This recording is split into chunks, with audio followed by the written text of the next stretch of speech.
Emily Martinez had mastered the art of being invisible. For 3 years, behind the marble front desk of the Grandeur Hotel, she had perfected her smile, her posture, her ability to absorb insults without flinching. She had learned that in the world of luxury hospitality, people like her were meant to be scenery, pleasant, helpful, forgettable. But on a cold Tuesday morning in November, when James Parker checked into room 1504 with his expensive luggage and dismissive glance, Emily had no idea that this encounter would shatter everything she thought she knew about herself, about trust, and about the fine line between victim and survivor.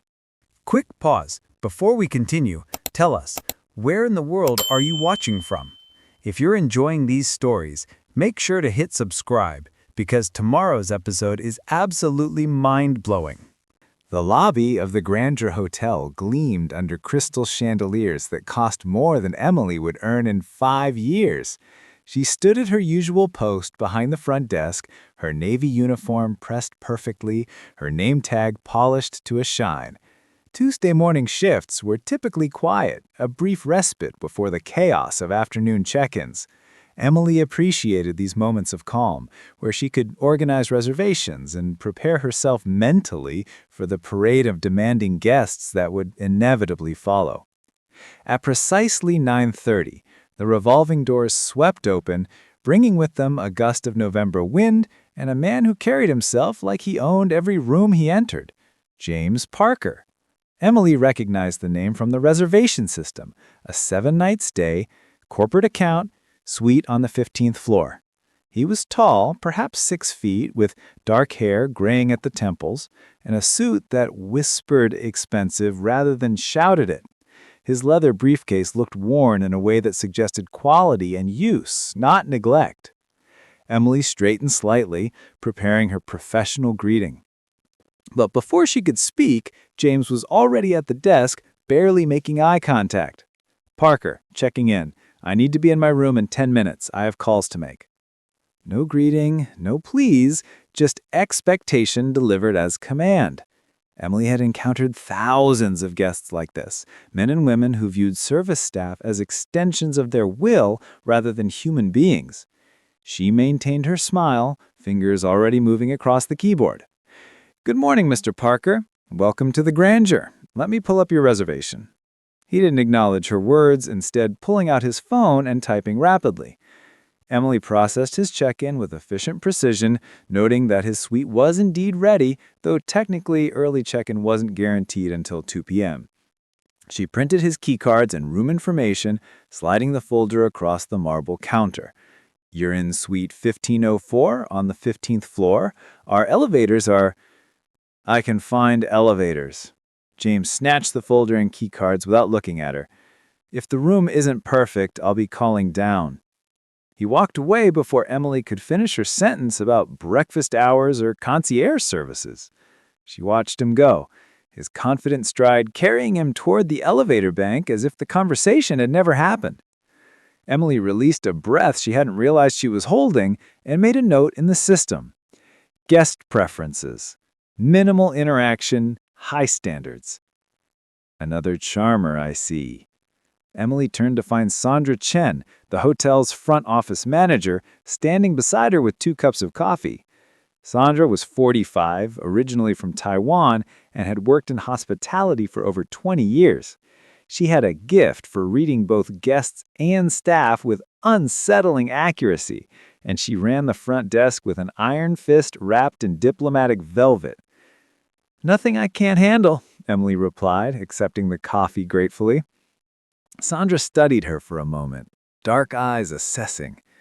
"You've been saying that for 3 years. One day you might actually believe it." Before Emily could respond, Sandra moved away to handle an inquiry from a couple near the concierge desk. Emily sipped her coffee and tried to let the warmth settle the small knot of tension in her chest. She was used to dismissive guests. She had trained herself not to take their rudeness personally. But something about James Parker's absolute disregard, not even anger or impatience, just complete erasure of her humanity, had landed differently. The morning continued its routine rhythm. Emily checked in a family from Australia, helped an elderly couple arrange transportation to a medical appointment, and handled a complaint about room temperature with her usual calm efficiency. At noon, she took her 30-minute lunch break, retreating to the staff room on the second floor. The staff room was a utilitarian space: white walls, fluorescent lights, a small kitchenette, and several tables with mismatched chairs. It was a world away from the opulence of the guest areas, a reminder of the division between those who paid and those who served. Emily sat at her usual corner table, unpacking the sandwich that she had made that morning: peanut butter and banana, the same lunch she had eaten 3 times a week for the past year because it was cheap and filling. She pulled out her phone and opened her messages. 3 texts from her younger sister Maria, who is in her second year at community college. M, the tuition deadline is next Friday. Did Mom's medication get delivered? Professor said I'm doing great in chemistry. Might actually have a shot at transferring to state next year. Love you. Don't work too hard. She typed back quickly, assuring Maria that everything was under control, that the medication had arrived, and that she should focus on her studies. She didn't mention that she had picked up 2 extra shifts this week to cover the tuition payment, or that their mother's new medication cost twice as much as the old one. Maria didn't need that burden. She needed to study, to build the future that Emily was helping to secure. Their mother, Rosa, had been diagnosed with multiple sclerosis 3 years ago. The disease was progressive, unpredictable, and expensive. Their father had left when Emily was 12 and Maria was 8, disappearing into a new life in another state with another family. Rosa had raised them alone, working double shifts as a nurse's aide until her body betrayed her. Now it was Emily's turn to be the provider, the steady hand, the one who sacrificed. She finished her sandwich quickly and returned to the front desk. The afternoon brought its usual chaos: a tour group checking in simultaneously, a mix-up with a reservation that required delicate negotiation, a guest who insisted their room had bed bugs despite 3 separate inspections proving otherwise. Emily navigated it all with practiced grace, her voice never rising, her smile never quite fading. At 4 p.m., a lobby phone rang with an internal call. Emily answered professionally. Front desk, this is Emily. How may I help you? This is Parker in 1504. The coffee in this room is undrinkable. Send up a proper coffee maker immediately. And the pillows are too soft. I need firm pillows. The line got dead. Before Emily could respond, she made a note for housekeeping, processing the request without emotion. This was standard. Guests demanded, staff provided. The system functioned on this basic exchange. But over the next 3 days, James Parker's requests multiplied with increasing irritation. He called down twice daily with complaints. The temperature was wrong, the towels weren't thick enough, the shower pressure was inadequate, or the view wasn't what he expected despite booking a suite facing the city specifically. Each complaint was delivered with the same dismissive tone, as if Emily were a malfunctioning appliance rather than a human being. Emily maintained her smile, fingers already moving across the keyboard. But over the next 3 days, James Parker's requests multiplied with increasing irritation. He called down twice daily with complaints. The temperature was wrong, the towels weren't thick enough, the shower pressure was inadequate, or the view wasn't what he expected, despite booking a suite facing the city specifically. Each complaint was delivered with the same dismissive tone, as if Emily were a malfunctioning appliance rather than a human being. Emily handled each request professionally, but she began to notice something strange. The complaints were inconsistent. Wednesday morning, the room was too cold. Wednesday evening, it was too hot, despite the temperature remaining constant according to the system logs. The shower pressure was too low on Thursday morning, but housekeeping reported it tested perfectly normal. It was as if James Parker was manufacturing problems. On Friday morning, Emily arrived for her shift to find Sandra waiting at the front desk with an expression that mixed concern and frustration. "We need to talk about Mr. Parker in 1504, Sandra said quietly, gesturing for Emily to follow her to the small office behind the front desk. The office was cramped, barely large enough for a desk, 2 chairs, and a filing cabinet. Sandra closed the door and turned to Emily with crossed arms. "I've received 7 complaints from Mr. Parker in 4 days. That's unusual even for our most demanding guests. What's your read on him?" Emily chose her words carefully. "He's particular, high standards, doesn't seem satisfied easily." "That's diplomatic." Sandra sat on the edge of the desk. "I pulled his profile. He stayed with us twice before, different locations but same chain, no complaints either time, excellent ratings given to staff. So why is he suddenly the guest from hell?" Emily didn't have an answer. Sandra studied her with that penetrating gaze that missed nothing. "He's only difficult with you," Sandra said. "When Raj handled his request yesterday during your break, Parker was polite and reasonable. When housekeeping goes to his room, he tips well and thanks them. But every time he calls the front desk and gets you, he finds something wrong. Why?" The implication hung in the air between them. Emily felt her chest tighten. "I don't know. I've been nothing but professional." "I know you have. That's why this bothers me. Look, I'm not blaming you, but I need you to be extra careful with this guest. Document every interaction. If he crosses a line, I need to know immediately. Understood?" Emily nodded, though unease was settling into her bones like winter cold. That evening, Emily would discover that James Parker's hostility wasn't random cruelty. It was strategy. And she was the target. Saturday morning brought rain that drummed against the hotel's tall windows and sheets. Emily watched guests hurry through the lobby, shaking umbrellas and complaining about the weather as if the grandeur had personal control over nature itself. She was processing a checkout when she saw James Parker emerge from the elevator bank, phone pressed to his ear, his expression darker than the storm outside. He walked directly to her desk, not ending his call, and stood there expectantly. Emily finished with her current guest, smiled professionally, and turned to him. "Good morning, Mr. Parker. How can I—" He held up one finger, silencing her while he continued his phone conversation. Emily waited, maintaining her neutral expression while irritation flickered in her chest. She could hear fragments of his side of the conversation, something about numbers not adding up, about people not meeting expectations, about consequences for failure. Finally, he ended the call and fixed his attention on her with an intensity that felt calculated. "I need my checkout extended by 3 days. Same suite." Emily checked the system quickly. "I'm happy to help with that, Mr. Parker. Let me just verify availability." "I don't need you to verify anything. I need you to make it happen." "Sir, I want to make sure we can accommodate—" "Are you telling me this hotel is too incompetent to extend a reservation?" His voice had risen slightly, enough that a couple waiting nearby turned to look. Emily felt heat creep up her neck, but kept her voice steady. "Not at all, Mr. Parker. I'm simply checking our system to confirm your suite remains available, and I'm pleased to tell you that it does. I can extend your stay through Tuesday evening. Would you like me to process that now?" For just a moment, something flickered across James Parker's face, almost like disappointment, as if her competent response had derailed some plan.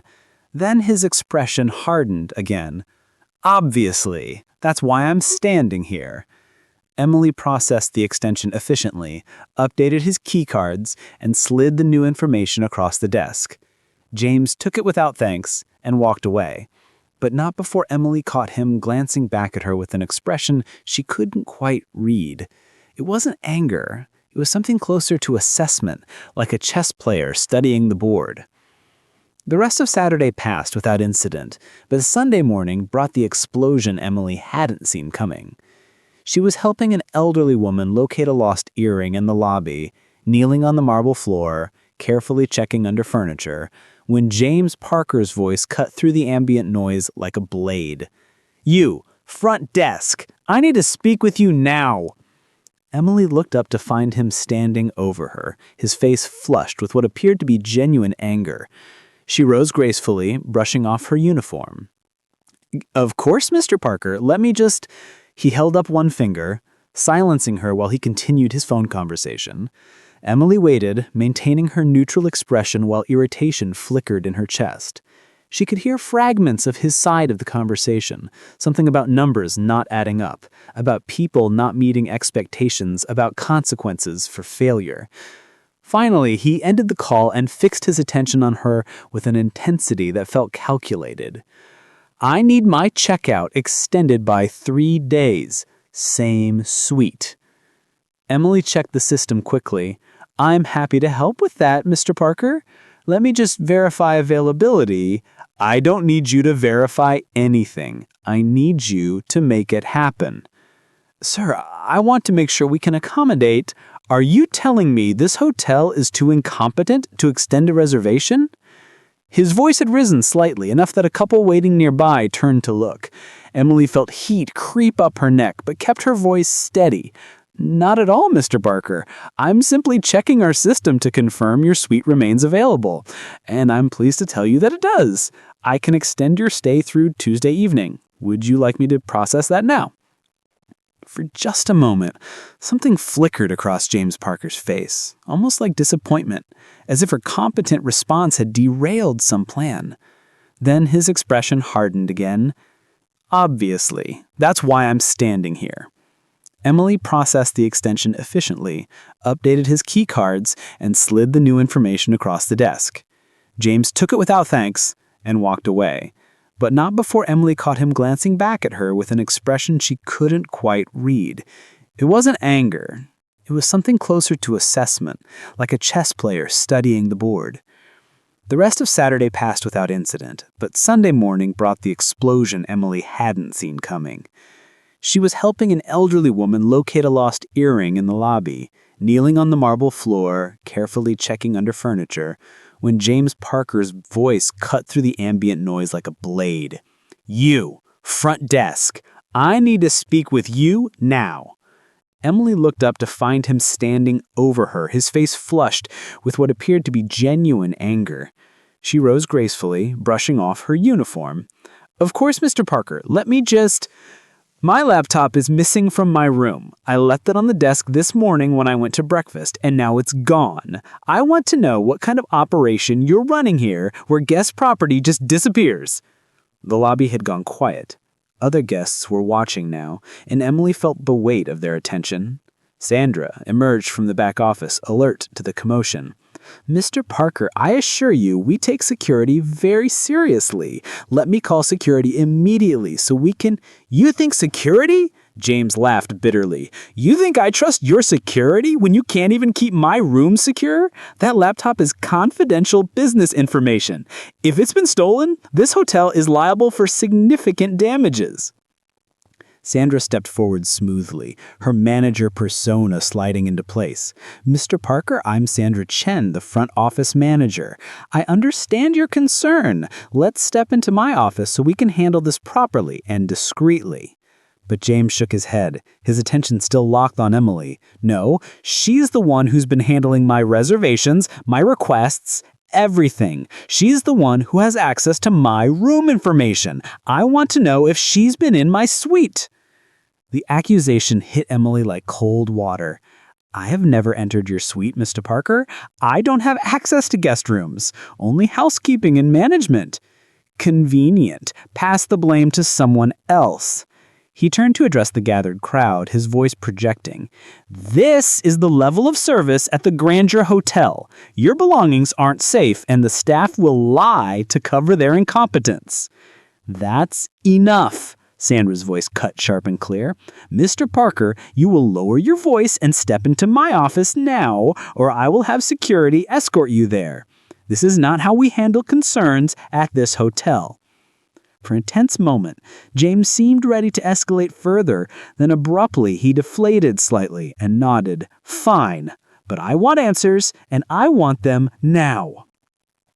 He followed Sandra into the office, leaving Emily standing in the lobby with dozens of eyes still watching her. She could feel her hands trembling and clasped them tightly. Raj, her coworker, appeared at her elbow. Are you okay? That was completely out of line. Emily nodded mutely, not trusting her voice. She returned to the front desk on unsteady legs, trying to resume her professional demeanor while her mind raced. She had never been in James Parker's suite. She had never mishandled any of his information. But the accusation delivered so publicly had planted seeds of doubt. She could see it in the glances other guests gave her. Suspicion, uncertainty, judgment. 30 minutes later, Sandra emerged from her office alone, her expression grim. She beckoned Emily into the back office and closed the door. "Tell me exactly what happened," Sandra said. Emily recounted every interaction she'd had with James Parker, every request, every complaint, every moment of contact. Sandra listened without interrupting, her face growing more troubled with each detail. "His laptop was on his desk the whole time," Sandra finally said. "Security reviewed the entry logs. No one entered his room. He found it under some papers while we were talking. He apologized, said he'd been stressed about work and jumped to conclusions." Relief and confusion warred in her chest. "Then why did he—" "I don't know," Sandra interrupted. "But Emily, I need you to hear this clearly. Something is wrong here. This pattern, the constant complaints, the public accusation, the backtracking, this isn't normal guest behavior. I've seen this before, and it's not good." "What do you mean?" She hesitated, choosing her words carefully. "Sometimes guests try to manufacture problems so they can demand compensation, free stays, refunds, upgrades. But sometimes it's more personal. Sometimes they're building a case, creating a pattern of problems that they can later claim was the fault of a specific staff member." "Why would he do that?" "That's what concerns me. I don't have an answer." Sandra moved to her computer and pulled up James Parker's profile. "Look at his history. He's been a model guest everywhere else. High ratings, no complaints, generous tips. And then he comes here, and suddenly you're the target of constant criticism. It feels orchestrated." Emily's unease crystallized into something closer to fear. "What should I do?" Stay professional. Document everything. Don't be alone with him if you can help it. Sandra met her eyes seriously. And Emily, trust your instincts. If something feels wrong, it probably is. Emily returned to the front desk, carrying Sandra's warning like a weight. The rest of Sunday passed in tense normalcy, but she found herself hyper-aware of James Parker's presence whenever he crossed the lobby. He didn't approach her again, but twice she caught him watching her from across the room, his expression unreadable. That night, alone in the small apartment she shared with her mother and sister, Emily lay awake trying to make sense of the situation. What did James Parker want? If he was trying to get free accommodation, wouldn't he have pushed harder when Sandra caught him in the laptop lie? And why target her specifically when any front desk agent could serve his needs? The questions haunted her into troubled sleep, where she dreamed of marble lobbies that stretched into infinity and a man with calculating eyes who smiled while destroying everything she'd built. Monday morning arrived grey and cold. Emily dragged herself to work on too little sleep, fortifying herself with extra coffee and deep breaths. She had survived 3 years at the grandeur. She could survive one difficult guest. But when she arrived at the front desk, Sandra was waiting with an expression that made Emily's stomach drop. "We need to talk. My office, now." Sandra closed the door behind them and turned with crossed arms. "I received a formal complaint about you this morning from Mr. Parker." Emily's world tilted. "What?" "He's claiming you've been unprofessional and hostile during his stay. Says you've been slow to respond to requests, dismissive of his concerns, and made him feel unwelcome at the hotel. He's demanding you be removed from any contact with him for the remainder of his stay, and he's asking for a written apology from management." "That's not true." Emily heard a voice rising and forced it down. "I've documented every interaction. I've been nothing but professional." "I know. I've reviewed your documentation and I believe you. But Emily, he's a guest with a corporate account. Our hotel owner takes these complaints seriously. I've been instructed to move you off the front desk while he's here." "You're punishing me for being professional?" "I'm protecting you," Sandra corrected. "And honestly, I'm protecting the hotel. If he escalates further and you're involved, it becomes a bigger problem. You'll work in the back office handling reservations and administrative tasks until he checks out Tuesday evening. It's only 2 more days." Shame burned through Emily's chest. She had never been reprimanded, never had a complaint upheld against her. Her record was spotless. And now she was being removed from her position because a guest had decided to target her for reasons she couldn't understand. This is not fair, she said quietly. No, Sandra agreed. It isn't. But fair and reality are often different things in hospitality. Emily spent Monday in the windowless back office processing reservations and answering emails while anger simmered beneath her professional facade. She had done nothing wrong. She had followed every protocol, maintained every standard, and yet she was being pushed aside, made invisible in a new way. Not by indifference, but by accusation. Tuesday morning, her last day before James Parker's checkout, Emily was buried in paperwork when Raj knocked on the office door. Emily, you need to see this. His face was pale and dread pooled in Emily's stomach as she followed him to the front desk. Sandra was there too, staring at the computer screen with an expression Emily had never seen before. Raw, furious shock. What's wrong? Emily asked. Sandra turned the monitor so Emily could see. On the screen was a social media post from an account called Hospitality Watch, a popular page that reviewed hotels and called out poor service. The post was time-stamped from that morning. Beware, the Grandeur Hotel. Recently stayed here for business and encountered the worst customer service. Front desk agent Emily, see attached name tag photo, was hostile, unprofessional, and possibly stealing from guests. Hotel management does nothing to address problems. Staff is undertrained and dishonest. Spread the word. Avoid this property. Below the text was a photo, slightly blurred but unmistakable. Emily at the front desk, her name tag clearly visible. The post had already been shared hundreds of times. Emily's legs went weak. How did he? When did he? The photo was taken Thursday. You can see the flowers on the desk that were delivered that morning. He's been planning this. Planning what? Emily's voice cracked. Why would someone do this? Sandra's jaw was set in a hard line. I don't know, but this is beyond a difficult guess. This is deliberate, targeted harassment, and it ends now. She picked up the phone and dialed security. I need you to pull all footage from the 15th floor hallway outside suite 1504 for the past week. Everything. And I need it in the next hour. Emily sank into a chair, staring at the social media post that was destroying her reputation in real time. Comments were already appearing below. People sharing similar experiences, calling for the hotel to fire her, suggesting she should be investigated for theft. Her name, her face, her livelihood, all being torn apart by strangers who knew nothing about her except what James Parker had decided to tell them. This can't be happening, she whispered. But it was. And somewhere, in the hotel above them, James Parker was watching his plan unfold, confident in his power to destroy a woman whose only crime had been standing behind a front desk when he checked in. What Emily didn't know, what no one knew yet, was that James Parker had made a critical mistake, and in trying to destroy her, he had set in motion his own unraveling. The security footage would reveal a truth that would transform victim into survivor and expose a scheme far darker than anyone imagined. Telling and preparing this story took us a lot of time. So if you're enjoying it, subscribe to our channel. It means a lot to us. Now back to the story. The security office at the Grandeur was located in the basement, a maze of monitors and recording equipment overseen by Marcus Webb, head of security and a former police detective who had traded his badge for better hours and less danger. He sat at his main console with Sandra and Emily standing behind him, watching footage from the 15th floor hallway play across multiple screens. What exactly are we looking for? Marcus asked, his fingers dancing across the keyboard to pull up different camera angles and timestamps. Anything unusual, Sandra said. Any pattern of behavior from the guest in 1504, James Parker. Any interaction with staff, any visitors, anything that stands out. Marcus nodded and began systematically reviewing the footage, starting from James Parker's check-in on Tuesday.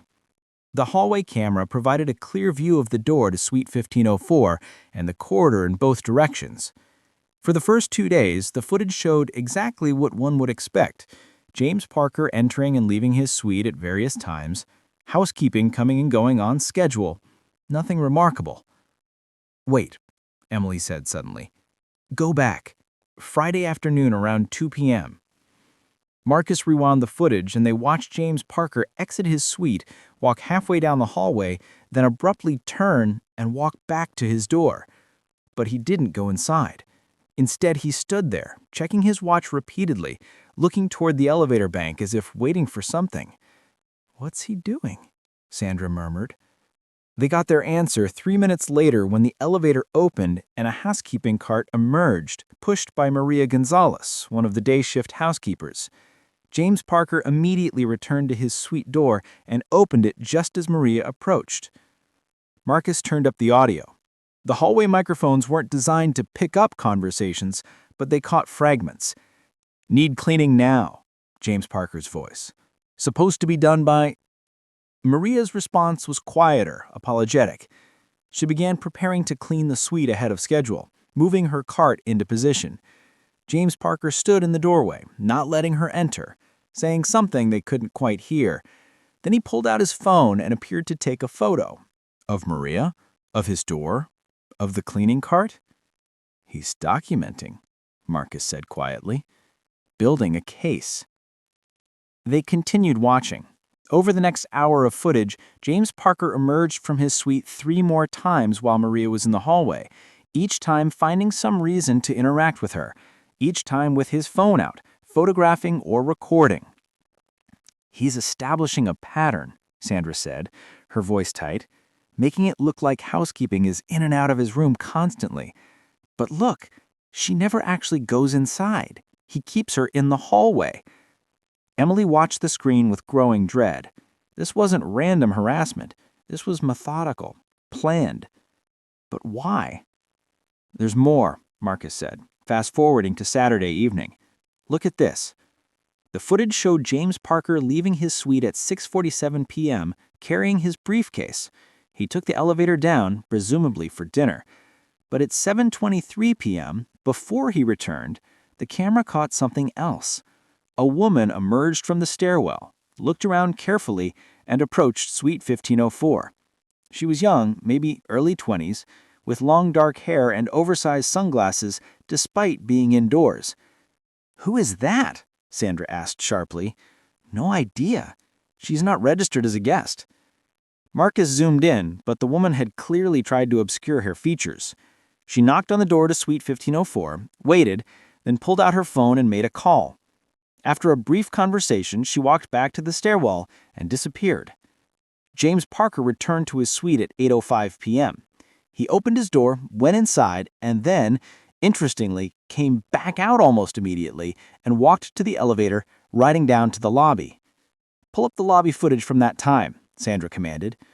Marcus switched screens. At 8:07 p.m., James Parker approached the front desk where Raj was working the evening shift. Even without audio, his body language was aggressive, animated. Raj responded with visible confusion, checking his computer. The interaction lasted 4 minutes before James Parker stalked back to the elevators. "That's when he claimed his room had been entered," Emily said, the memory crystallizing. "Raj called me at home to give me a heads up. Parker was convinced someone had been in his suite, said things were moved around. But according to our entry logs, no one accessed that room," Marcus confirmed, pulling up the electronic lock data. "The only keycard entries are Parker's own cards.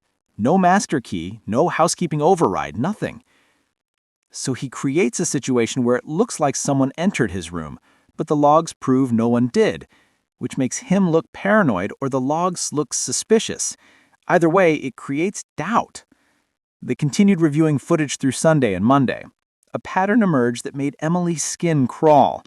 James Parker systematically interacted with different staff members, always with his phone out, always in public areas where security cameras would capture the encounter, always creating what appeared to be confrontations or concerns.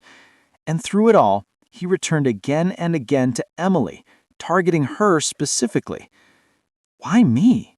Why focus on me particularly when he's clearly documenting interactions with other staff too?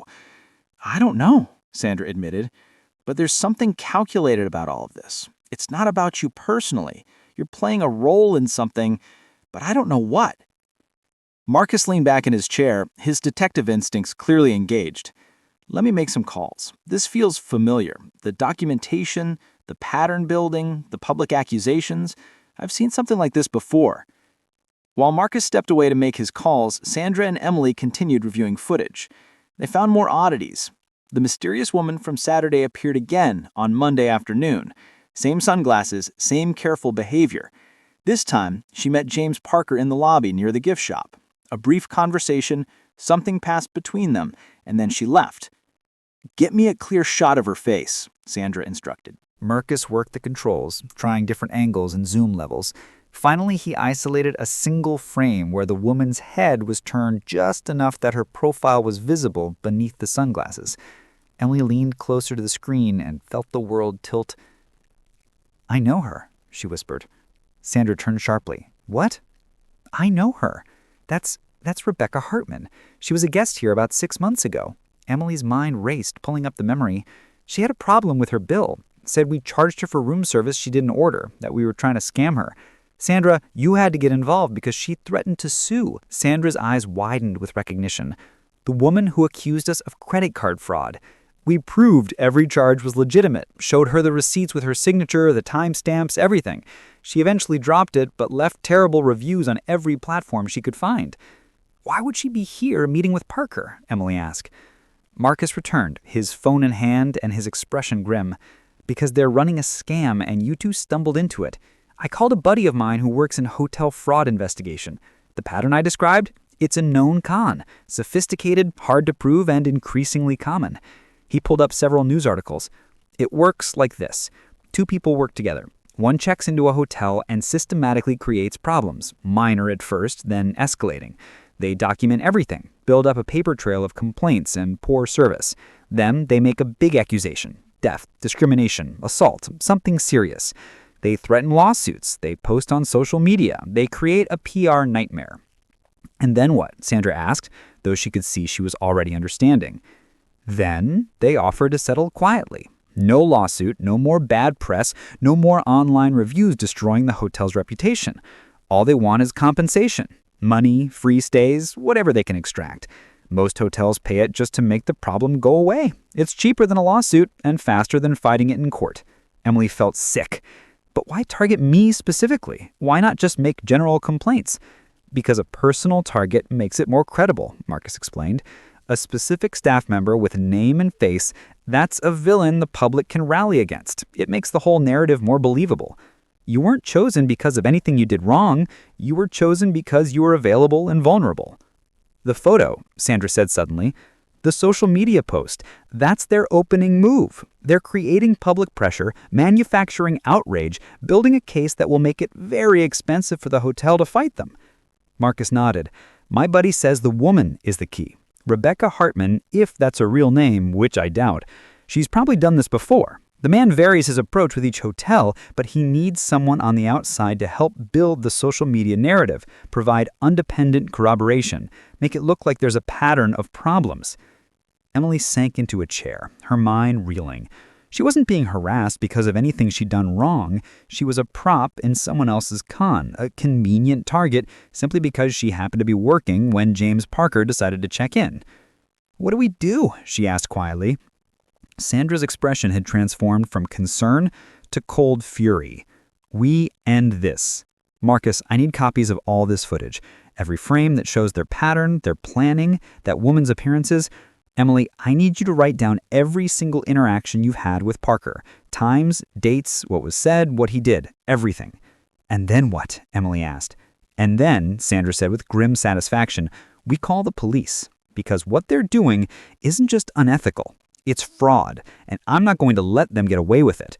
But as they began gathering evidence, none of them noticed the subtle alert that flashed on Marcus's security panel. Someone had just used an employee access card to enter the administrative offices on the 3rd floor, the offices that contained personnel files, including Emily's complete employment record with her home address, her emergency contacts, and her family information. James Parker had just escalated his game, and Emily Martinez had no idea that the real danger hadn't even begun. What started as a con was about to become something far more sinister, and Emily's carefully built life was about to shatter in ways she couldn't imagine. Tuesday morning, Emily arrived at work to find police cars parked outside the Grandeur Hotel. Her heart sank. Sandra had said she would contact the authorities, but Emily hadn't expected such a visible response. Guests were gathering in the lobby, whispering and pointing, pulling out phones to photograph the scene. This was exactly the kind of public spectacle that hotels tried desperately to avoid. Inside, Sandra was speaking with two detectives, a woman in her 50s with sharp eyes and a younger man taking notes. When Sandra saw Emily, she beckoned her over. "This is Emily Martinez, the employee I mentioned. Emily, this is Detective Sarah Kim and Detective James Rodriguez. They're with the Fraud Division." Detective Kim studied Emily with an assessing gaze that felt less judgmental than James Parker's had been, and more protective. "Ms. Martinez, we understand you've been the target of what appears to be an orchestrated harassment campaign. I need to ask you some questions, and I need you to be completely honest with me. Your safety may depend on it." The word safety sent ice through Emily's veins. "What do you mean?" "Let's sit down," Detective Kim gestured toward Sandra's office. Inside the cramped space, the detectives laid out information that made Emily's world tilt sideways. James Parker wasn't his real name. He was actually James Mitchell, and he had a history, a long history of fraud, manipulation, and something far worse. "Mitchell has been doing this for 3 years," Detective Kim explained, spreading photographs across Sandra's desk. "Hotel cons mostly. Small-scale fraud designed to extract settlements. But 6 months ago, something changed." She pulled out a photo of a young woman, blonde, maybe 25, with a bright smile. "This is Jennifer Torres. She was a front desk agent at a hotel in Philadelphia.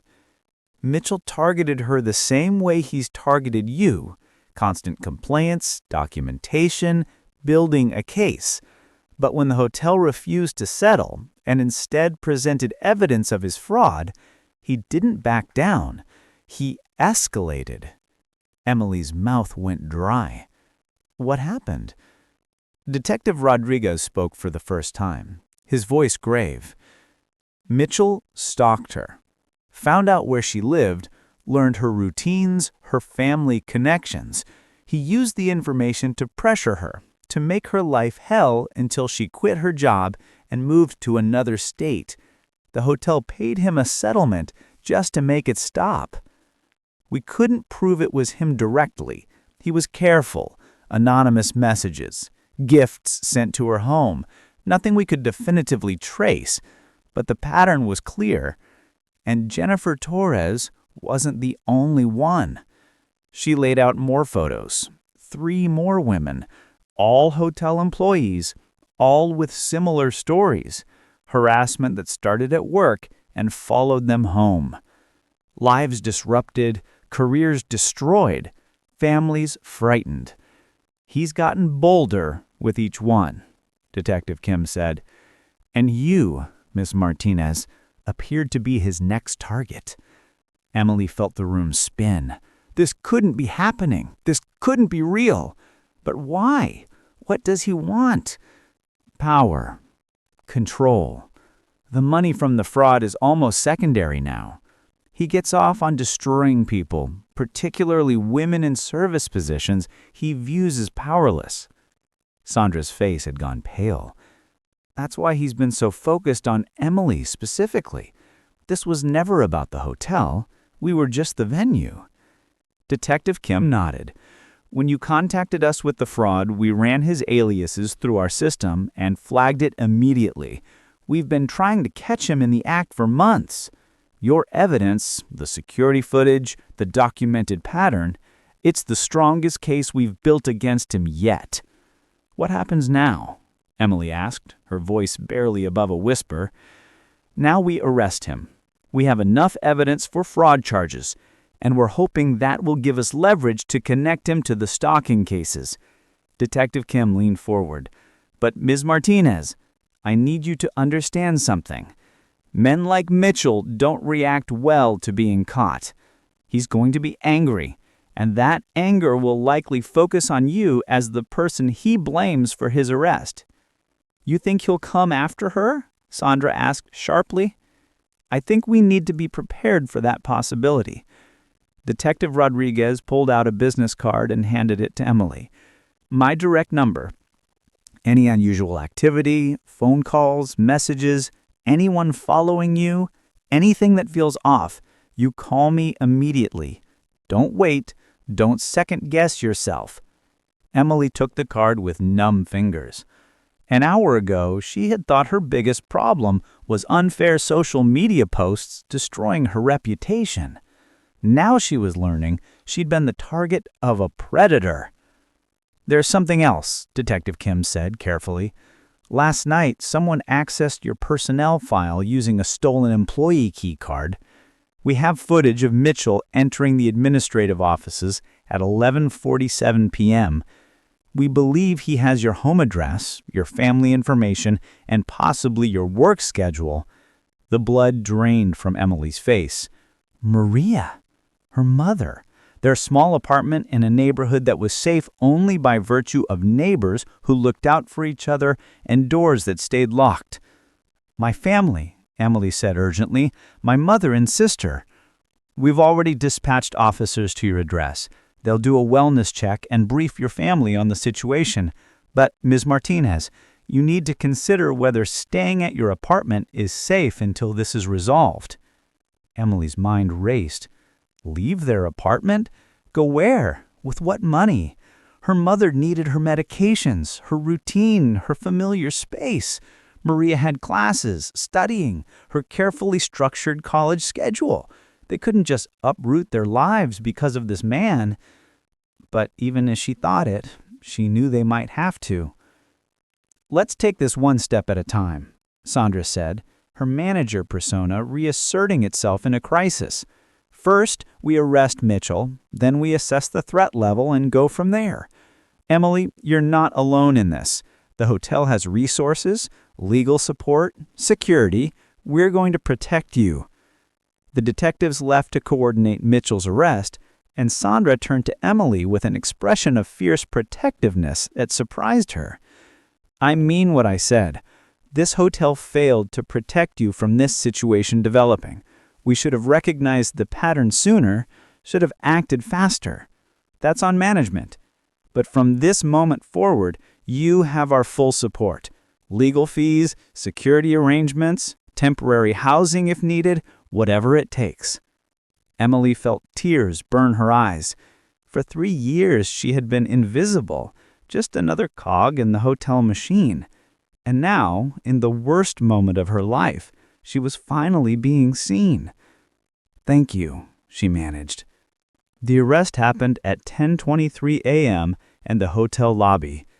Emily watched from Sandra's office through the security monitors as detectives approached James Mitchell as he was checking out. His expression when they identified themselves, shock, then fury, then a calculated calm, was chilling. He demanded his lawyer, he claimed false arrest, he threatened lawsuits against everyone involved. And then, just for a moment, he looked directly at the security camera, and Emily could swear he was looking straight at her. His smile was cold, promised retribution. They let him out in handcuffs while guests filmed on their phones, and the hotel's public relations nightmare escalated from bad to catastrophic. But Sandra seemed unconcerned with the optics. She was too busy coordinating with security to escort Emily safely from the building. You're taking the rest of the week off, Sandra said firmly. Paid leave. Don't argue. You need time to process this and make sure your family's secure. Emily wanted to protest. She needed the money, couldn't afford to miss work. But Sandra's expression brooked no argument. So she gathered her things, accepted the security escort to her car, and drove home on autopilot while her mind tried to process everything that had happened. Her apartment was in a modest complex on the east side of the city, 12 units arranged around a central courtyard, with thin walls and thinner carpets, but neighbors who smiled and helped carry groceries. 2 police cruisers were parked outside when Emily arrived, and her heart lurched. She found her mother and Maria in their living room, looking frightened and confused, while two officers explained the situation. Maria jumped up when Emily entered, crossing the room to hug her fiercely. "Em, what the hell is going on?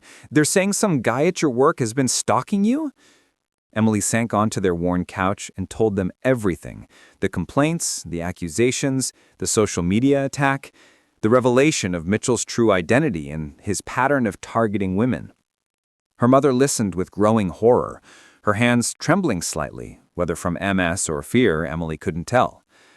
"Mija," Rosa said softly when Emily finished, "why didn't you tell us you were having problems at work?" "Because I can handle it. I always handle it." But even as Emily said the words, she heard how hollow they sounded. She hadn't handled it. She'd been drowning and too proud or too stubborn to ask for help. The officers gave them the same warnings the detectives had given Emily. Be vigilant, report anything unusual, consider staying elsewhere temporarily. After they left, the three Martinez women sat in their small living room, trying to figure out what came next. "We should leave. Go stay with Tia Carmen in the suburbs for a few days." "Your aunt's apartment is barely big enough for her," Rosa pointed out, "and I can't navigate her stairs well." "Then a hotel. Em works at one. Can't they give us rooms?" Emily thought about Sandra's offer of support, but shook her head. "I'm not going to hide. Mitchell is in custody. The police have evidence. He's going to jail. And when he makes bail, because rich guys like that always make bail, what then?" It was a fair question. Emily didn't have a good answer. That night, Emily lay in bed staring at the ceiling, listening to the familiar sounds of her apartment, the neighbor's TV through the thin wall, the traffic on the street below, the old pipes creaking. Sounds that had always meant safety, home, normalcy. Now they just emphasized how exposed they were, how easily someone could approach their door, how vulnerable they had become. Her phone buzzed with the text message. Unknown number. "You think you've won. You haven't. See you soon, Emily." Her heart stopped. She sat up, grabbed her phone with shaking hands, and immediately called Detective Rodriguez. He answered on the second ring. "Mitchell is still in custody," he said after she read him the message. "I'm looking at him right now through the interview room window. He hasn't had access to a phone." "Then who?" "His partner, Rebecca Hartman, or whatever her real name is. We haven't located her yet." Rodriguez's voice was grim. "Forward me that message. I'm setting a patrol unit to your apartment now. They'll park outside for the night." Emily did as she instructed, then sat in her darkened bedroom wondering how her life had spiraled so far out of control so quickly. A week ago, her biggest problems were paying bills and managing difficult guests. Now she had a stalker's partner threatening her, police parked outside her home, and a family looking to her for protection she wasn't sure she could provide. She thought about the hotel, about standing behind that marble desk, about perfecting the art of being invisible. She had believed that invisibility was safety, that if she just kept her head down and did her job, she could build a stable life for her family. But she'd been wrong. Invisibility wasn't safety. It was vulnerability. It had made her an easy target, someone Mitchell thought he could destroy without consequence. Not anymore. Emily got out of bed and went to the small desk in the corner of her room where she kept her laptop. If Mitchell and his partner wanted a fight, they would get one, but not on their terms, not as a victim. She opened her laptop and began documenting everything. Every interaction with Mitchell, every complaint, every moment of manipulation she could remember. She wrote down dates, times, specific words used. She described the pattern of escalation, the calculated nature of his targeting. And she wrote about the other women, the ones Detective Kim had shown her, whose lives Mitchell had disrupted before moving on to his next target. If this was going to court, she would be ready. If Mitchell's lawyer tried to paint her as an incompetent employee, she would have evidence. If they tried to discredit her, she would have facts. Dawn was breaking when Emily finally closed her laptop, her eyes burning from exhaustion, but her mind clearer than it had been in days. She had spent 3 years being professionally invisible. Now it was time to be professionally undeniable. Her phone buzzed again, but this time it wasn't a threat. It was a message from Sandra with a link to the hotel's social media pages. Sandra had posted a statement, clear, direct, and unwavering. It explained that an individual had attempted to defraud the grandeur through an orchestrated harassment campaign targeting a staff member. It announced that criminal charges had been filed. It stated unequivocally that Emily Martinez was an exemplary employee who had been victimized by a predator. And it promised full legal action against anyone who continued to spread false information about Ms. Martinez or the hotel. Below the statement were hundreds of comments, supportive, outraged on Emily's behalf, apologizing for believing the false accusations. The narrative was shifting. Emily read through the comments with tears streaming down her face. She wasn't invisible anymore. And maybe, just maybe, that was going to save her. But in a jail cell across the city, James Mitchell sat with his lawyer, plotting his next move with the cold calculation of a man who had never truly lost before and wasn't about to start now.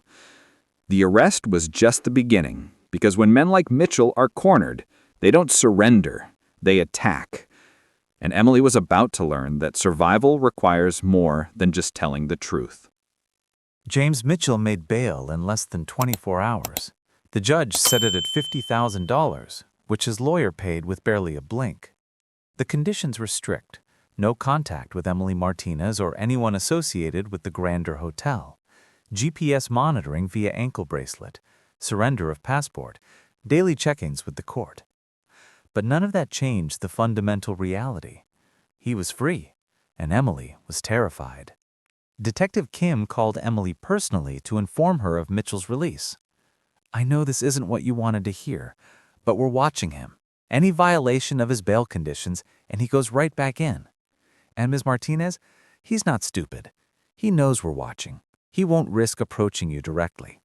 Emily wanted to believe that. She tried to believe that. But the text message from his partner still haunted her, and belief required a certainty she couldn't muster. She returned to work Friday morning against everyone's advice. Sandra had told her to take more time. Her mother had begged her to wait. Maria had called her stubborn and reckless. But Emily couldn't hide forever, and more practically, she couldn't afford to. Bills didn't pause for fear. Her mother's medication didn't become free because Emily was scared. Life continued whether she was ready or not. The Grandeur felt different now. Guests who had previously walked past her without a glance now stared, recognizing her from the viral story that had transformed from attack to vindication. Some approached to offer support, sharing their own stories of being mistreated by employers or targeted by manipulative people. Others just stared, treating her trauma like entertainment, her pain like gossip. Emily tried to focus on work, but every man who approached the front desk made her pulse spike. Every unexpected movement in her peripheral vision snapped her attention around. She was exhausted from hypervigilance, from sleeping in fits and starts, from wondering when the other shoe would drop. It dropped on Friday evening. Emily was at home with her mother and Maria, trying to pretend everything was normal by making dinner together, Rosa's recipe for arroz con pollo that had been a comfort food since childhood. They were laughing at something Maria said about her chemistry professor when Emily's phone rang. Unknown number. She almost didn't answer, but something made her pick up. "Hello? Emily Martinez?" The voice was female, cold, utterly calm. "I think it's time we talked."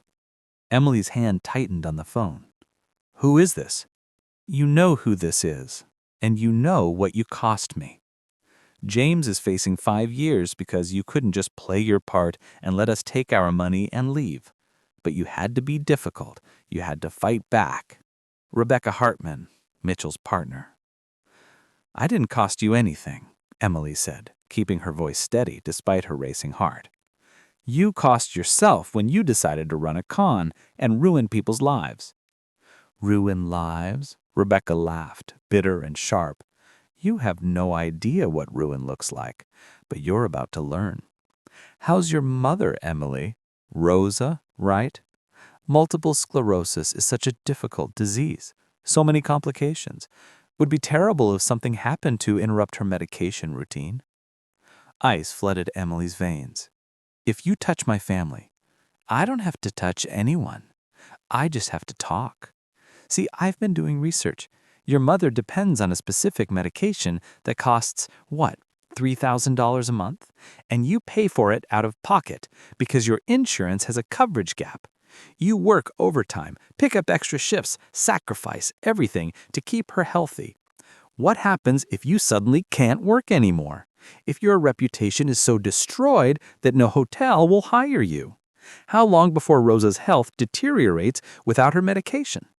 The police know about you. They're looking for you. Let them look. I'm very good at not being found when I don't want to be. But here's the thing, Emily. I don't want to hurt your family. I don't want to hurt you. I just want this to go away. James needs those charges dropped. You make that happen, and this all ends. You fight us, and I promise you, your life becomes a living hell. The line went dead.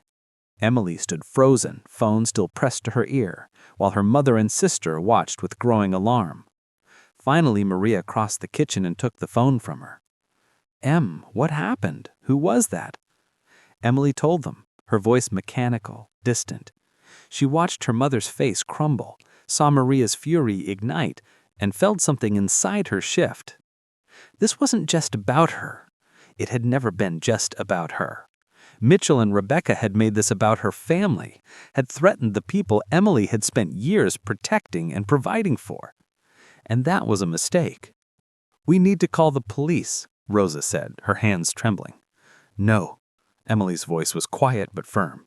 Not yet. What do you mean, not yet? Maria demanded. She just threatened Mom. She made verbal threats that she'll claim were never made if we report them. No recording, no witnesses, untraceable number. It becomes he said, she said. And meanwhile, Mitchell's lawyer uses it to claim we're harassing his client. Emily picked up her phone again, her mind working through scenarios with a clarity born from desperation. We need something concrete, something undeniable. Emily, no, Rosa said urgently. Whatever you're thinking. I'm thinking that I'm done being a victim. I'm done being scared, and I'm done letting people like them destroy good people's lives because we're too afraid to fight back. She called Detective Kim and explained the situation. The detective was silent for a long moment after Emily finished. Ms. Martinez, I understand your frustration, but you cannot engage with these people. That's what they want, for you to do something rash that they can use against you in court. I'm not going to do anything illegal, Emily said, but I am going to do something. These people target service workers because they think we're powerless, invisible, too afraid of losing our jobs to fight back. I'm going to show them they're wrong. How? I'm going to tell my story. Publicly. Completely. And I'm going to give every other woman Mitchell victimized the courage to come forward too. Detective Kim was quiet again. Then, that could actually work. If we can get other victims to come forward, it strengthens the case exponentially. But Emily, you need to understand, doing this will make you a target, more than you already are. I'm already a target, Emily replied. At least this way I'm a target who's fighting back. She spent the weekend contacting journalists, reaching out to news stations, connecting with advocacy groups that worked with victims of fraud and stalking.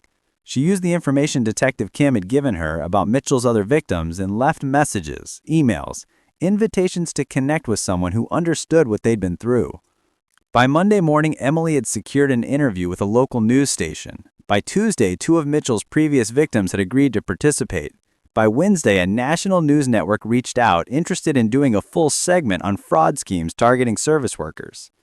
Mitchell's lawyer filed an emergency motion, claiming Emily was violating his client's right to a fair trial. The judge denied it. Emily's story wasn't about Mitchell specifically. It was about a pattern of abuse, about systematic targeting of vulnerable workers, about a broken system that allowed predators to operate with impunity. The interview aired Thursday evening. Emily sat on her couch between her mother and sister, watching herself on screen. The journalist had done excellent work, presenting Emily as articulate, sympathetic, but also strong. She didn't cry, she didn't plead. She simply told the truth about what had happened, about the pattern of manipulation, about the other women who had been victimized before her.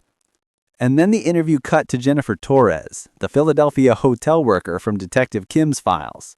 Jennifer's face was partially shadowed, her voice slightly distorted for privacy, but her words were crystal clear.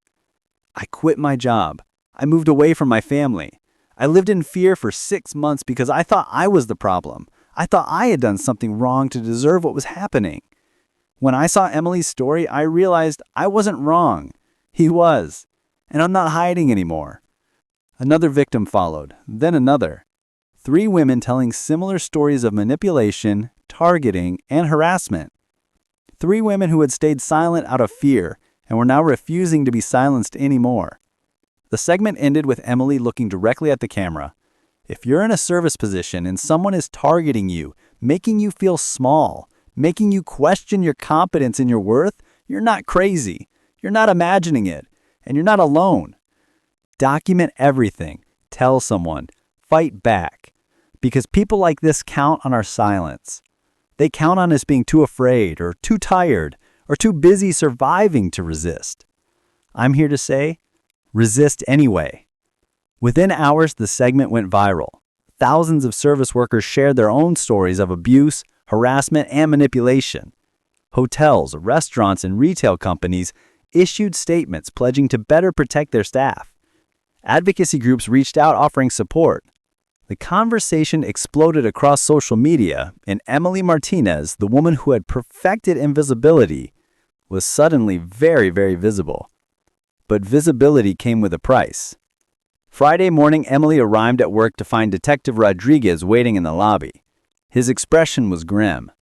We need to talk. Privately. In Sandra's office, the detective laid out a laptop showing a website Emily had never seen before. It was crude, clearly thrown together quickly, but effective in its maliciousness. The header read, "The Truth About Emily Martinez." Below were photoshopped images of Emily, her face superimposed on bodies in compromising positions, fabricated text message conversations showing her making racist and threatening statements, fake employment records claiming she'd been fired from previous jobs for theft. It was comprehensive character assassination. Lies built on manipulated evidence. This went live last night, Rodriguez said. We know it's Rebecca Hartman.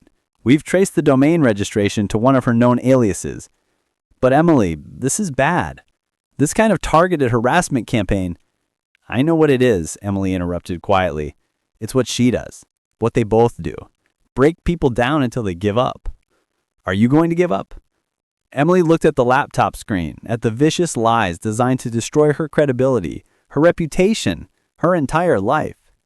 She thought about her mother, about Maria, about 3 years of perfect service reduced to fabricated scandals. She thought about Jennifer Torres and the other women who had finally found the courage to speak up after years of silence. And she thought about James Mitchell and Rebecca Hartman, sitting somewhere confident that they would win, that Emily would break, that fear would triumph over truth. No, Emily said firmly. I'm not giving up. I'm doubling down. She pulled out her phone and opened her social media. In a series of posts, she shared screenshots of the harassment website, explained clearly and calmly that it was fabricated retaliation, provided evidence debunking each lie methodically. She didn't sound hysterical or defensive. She sounded tired of this pattern, tired of watching good people destroyed, tired of predators getting away with it. The response was immediate and overwhelming. Supporters flooded her accounts with messages of belief and encouragement. Tech-savvy followers traced the website back to Rebecca Hartman's network. Lawyers reached out offering pro bono representation. The news station that had interviewed her did a follow-up segment on retaliation against victims who speak out. And then, unexpectedly, something shifted. Saturday afternoon, Emily's phone rang. Detective Kim's number. We got her, the detective said without preamble. Rebecca Hartman. She got sloppy. Used her personal credit card at a gas station outside the city. We had units there in 10 minutes. She's in custody. Relief crashed through Emily like a wave. What about Mitchell? His bail's being revoked. The judge doesn't appreciate defendants whose partners threaten victims while out on bail. He'll be back in custody within the hour." Detective Kim paused. "Emily, there's something else. When we arrested Hartman, she had a gun. She was on her way to your apartment." The words hung in the air, heavy with implications. If Emily had been home, if the timing had been different, if the gas station attendant hadn't thought the woman looked suspicious and called it in. "You were right to fight back," Detective Kim continued. "Your visibility, your refusal to be silent, has saved your life. They were planning to escalate. We found evidence in Hartman's car, plans for making this look like a robbery gone wrong. Your public profile made that impossible. They couldn't make you disappear quietly anymore." Emily sat down heavily, processing this information. She had thought she was just telling her story, just refusing to be a victim. She hadn't realized she was literally fighting for her survival. "What happens now?" she asked.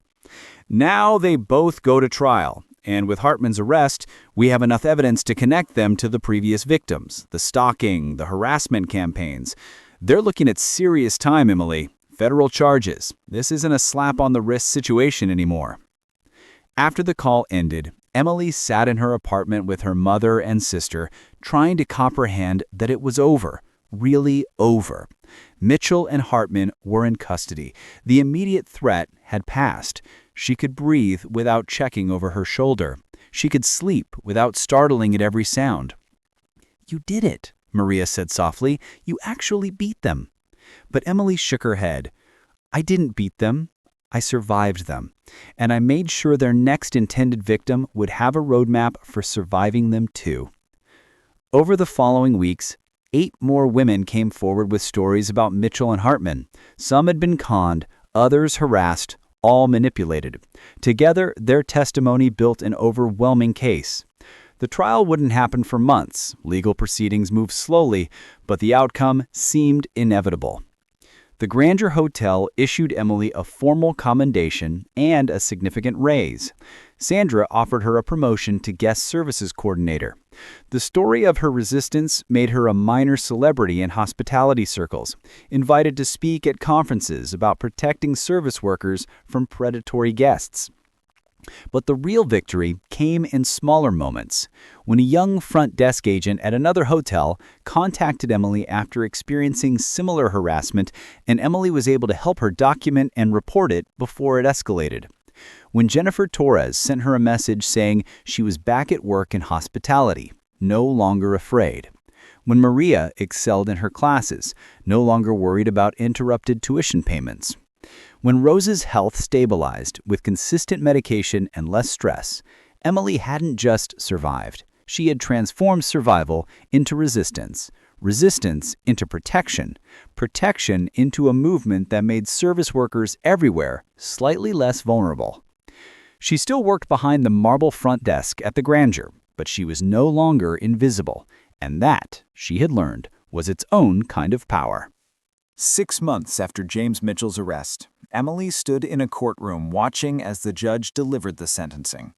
Mitchell received 8 years for fraud, stalking, and conspiracy. Rebecca Hartman received 6 years for her role in the scheme and for weapons charges. Both would be required to pay restitution to their victims and would face permanent restrictions on their ability to work in certain industries after release. As they were led away, Mitchell looked at Emily one final time.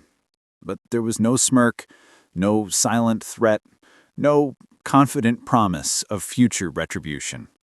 There was just a man who had believed himself untouchable, discovering that he was not, that his targets were not as powerless as he'd assumed, that survival could become resistance, could become victory. Outside the courthouse, Jennifer Torres was waiting. She and Emily had become friends through this process, bonding over shared experiences and mutual determination to ensure this never happened to anyone else unchallenged. They had testified together, supported each other through difficult depositions, and celebrated each small legal victory. "How do you feel?" Jennifer asked as they walked toward the parking garage. Emily considered the question honestly. Tired? Relieved? Angry that it took so long and that it happened at all. Grateful it's over. All of it at once. Same, Jennifer agreed, but also stronger? Is that weird to say? No. Emily understood exactly what she meant. Being targeted hadn't made them weak, though it had certainly made them feel weak at the time. Fighting back, refusing to disappear quietly, forcing the system to see them as humans worthy of protection, that had revealed strength they hadn't known they possessed. They parted ways with promises to stay in touch, to keep advocating for service workers facing similar situations, to be the voices they wished they'd had when their own ordeals began. Emily drove home to the apartment she still shared with her mother and sister, though now they could afford a nicer one if they chose. Maria would be transferring to State University in the fall on a full scholarship. Her grades had been that good. Rosa's condition remained stable, her medication paid for without the constant terror of choosing between pills and groceries. Life wasn't perfect, but it was secure in a way it hadn't been before. That evening, Emily returned to work at the Grandeur for a regular shift. The hotel had offered her daytime office hours given everything she'd been through, but Emily had declined. She wanted to stay at the front desk, wanted to be visible to other service workers who might be facing their own battles, wanted to prove that surviving trauma didn't mean running from the place where it occurred. The lobby was quiet as she took her position behind the marble counter. The chandelier still gleamed overhead. The floors still shone like mirrors. Guests still streamed through with their luggage and expectations, and occasional rudeness.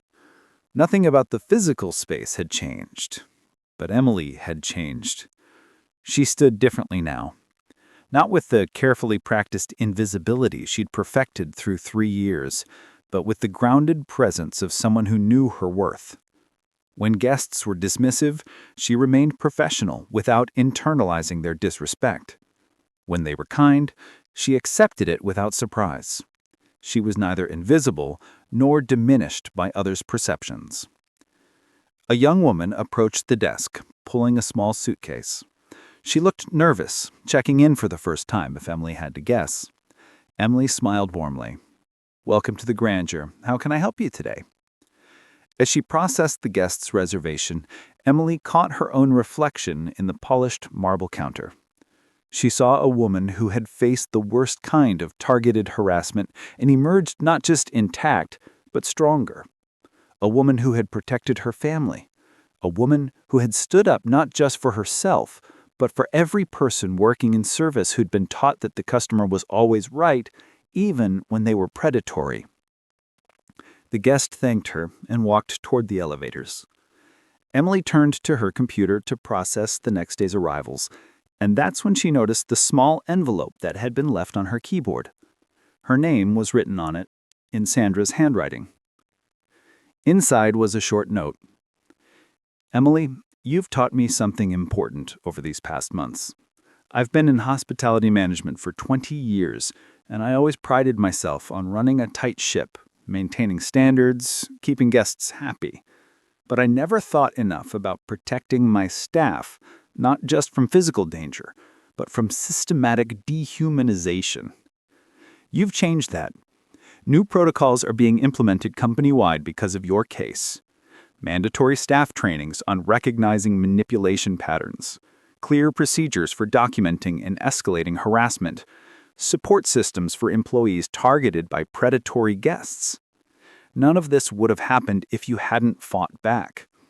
The real quiet strength isn't staying silent when you're hurt. It's finding your voice when every instinct says to disappear. Thank you for finding yours." Emily read the note twice, then folded it carefully and placed it in her locker. Validation from management was nice, but she didn't need it to know her own value anymore.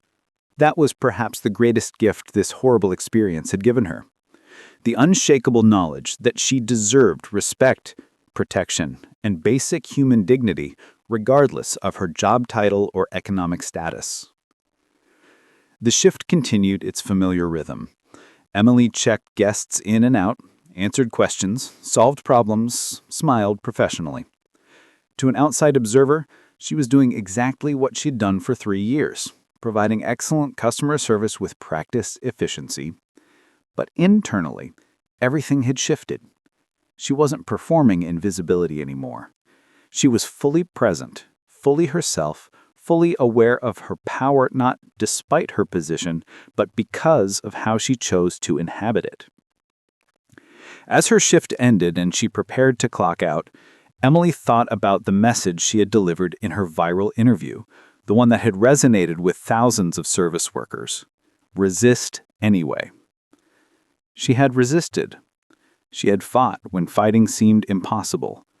She had been visible when invisibility seemed safer. She had protected not just herself, but created a roadmap for others facing similar battles. Was she a hero? No. Heroes weren't supposed to be terrified, uncertain, exhausted. Heroes didn't cry in staff rooms or lie awake at 3 a.m. worrying about their families. Heroes didn't spend 3 years perfecting invisibility before finding the courage to be seen. Emily locked her locker, said goodbye to the night shift staff, and walked out of the grandeur into the evening air. Tomorrow she would come back and do it again. Stand behind that marble desk, help guests, navigate challenges, represent the thousands of service workers who kept the world running smoothly while so often. Up next, 2 more incredible stories are waiting for you right on your screen. If you enjoyed this one, you won't want to miss these. Just click to watch and don't forget to subscribe.